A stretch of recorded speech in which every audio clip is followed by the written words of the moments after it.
Hello again, I'm Bob Weir with another interview of people in the news in North Texas. My special guest today is Joseph Kane, a 24-year-old Denton resident who has been the subject of harassment from left-wing radical groups because of his support for President Trump. Thank you for being here, Joe. Absolutely, Bob. Please tell our viewers something about yourself, such as education, occupation, etc. Well, I got off active duty last year, and since then I've been going to the University of North Texas. I'm 24 years old, just trying to catch up on the education so I can get out there and work hard and make enough money to take care of my family. And I understand you were stationed in Kosovo. Yes, sir. For 9 months, I was there in Kosovo in support of the ethnic violence that has happened over there and making sure that that doesn't break out again. And how long were you in the service? I joined up right outside of high school, so I was active duty for about 4 years, and I've been in the military in some capacity for 5 years now. And you're also a precinct chair in the Republican Party in Denton County. How long have you been so? Well, it's a fairly recent development. Yeah. After Donald Trump got elected, I was ready to get involved. I loved his message. I loved that he was a Republican that was also for the everyday man. And his message spoke to me. So after he got elected, I walked into the office here in Denton, and I said, I want to help. And they said, okay, what are you here to help with? I said, I don't know. And they said, well, first thing we've got to do is look up your precinct. They looked it up, there was no precinct chair, and they said, hey, you know what? If you're really ready to help, we want you to be a precinct chair. And here I am. Oh, that's great. All right, how about tell us about the harassment you've experienced. Well, it started a long time ago, and I had gone to left-wing protests with my Make America Great Again hat, and I was quiet. I went there, I watched, I observed, and if people asked me why I was there, I said I was there to hear their point of view, hear where they're coming from. I wanted to know more. But as a result of that, and seeing that hat, the Antifa group, they decided that I was a white supremacist. At first, just because I had showed up and I supported the president. And so they put my vehicle information on Twitter, and they said, this is what he drives, you can identify it by the back of the blue sticker. And I thought that the implication was, go after him. Anyways, skip forward a few months and it died down. They were done with me. I was small fish, they didn't want to, they were after the president, like they've always been. But somewhere along the line they decided, no, we want to get Joseph Kane again. So they put out these flyers saying, Joseph Kane is a white supremacist, Joseph Kane is a Nazi, and to say that the allegations were slanderous and based off non-issues would be an understatement.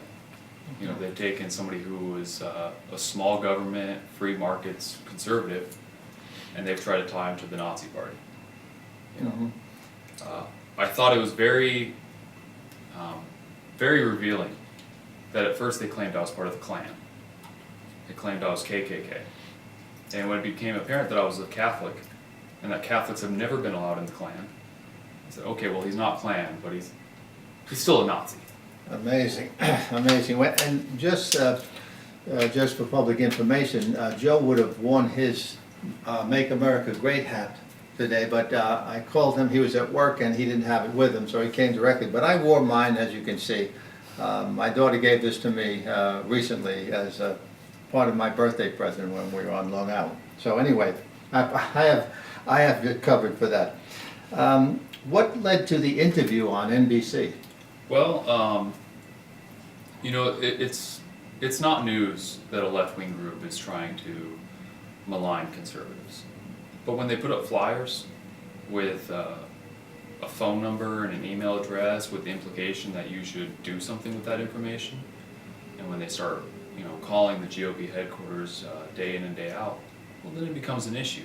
It becomes an issue because they're trying to use this sort of political intimidation to make the conservatives quiet, to make the conservatives unwilling to stand up to what we know is right. You know, I think ever since Donald Trump won, especially considering in their minds he was not supposed to win, a lot of us didn't think he had a chance. And when he won, it was so upsetting and so disconcerting that they had to do something. Right. And they've been told from the moderate left that this is a good versus evil battle. And that's why they're willing to go to these sort of extremes. I understand also that flyers with your face on it have been posted in your area. Tell us about that. Well, so these flyers, they took a photo of my face wearing the Make America Great Again hat. They put my email, my phone number, and then basically a list about accusations. They said that on Twitter I had 4 white supremacists that followed me on Twitter, and also Donald Trump. And because of those 5 people, I was a Nazi. Now let's be clear, I have 4,000 people on Twitter. I follow and follow me. I think to pick out 5 and based off that 5 try to read into somebody's political opinions, you know, outside of what they've said publicly. It's Yeah, that's a tactic of the left.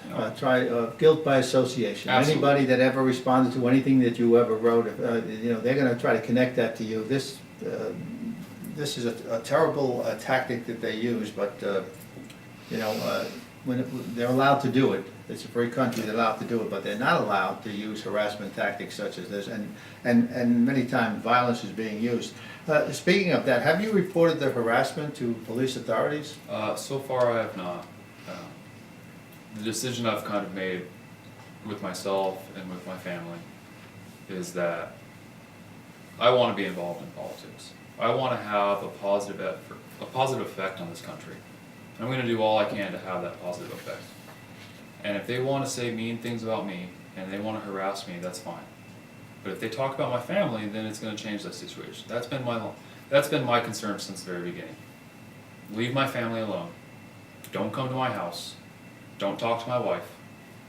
And we don't have to escalate this. I don't want this to escalate. I believe that in a free country we can have rational debate between left and right. And I'm going to stick to that. If they're not willing to do that, we'll go from there. The Denton County Republican Chair, Lisa Hendrickson, was quoted on that NBC report saying that the radical groups are attacking you because you stand for God and country. Is that an accurate assessment? Well, first off, I love Lisa. You know, I'm so happy that when it would have been easier just to say, hey Joseph, I know this isn't true, but for the sake of the party, I need you to go away for now.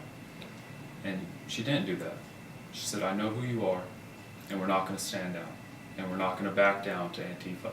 Good for her. Good for her. But as far as God and country, that's all we have in this life is our family, our God, and our country. You know, that's the only thing I would add is family. You know, Yeah. my politics is shaped by what I think is best for my family and what I think God wants for this country. And that's all there is to it. Will you be wearing your hat again? I suppose from time to time, the appropriate times you would be. It's a terrible situation when you have to be. People have to be worried about supporting the President of the United States. Something terrible has happened to this country, and it has to change pretty soon. We're getting to some real dire situation with the country. I see it as I travel across the country, and friends that I have and family that I have, they feel it too. Just supporting the president who was duly elected by the voters seems to be something you're taking your life in your hands these days. Anyway, is there anything else you'd like to add?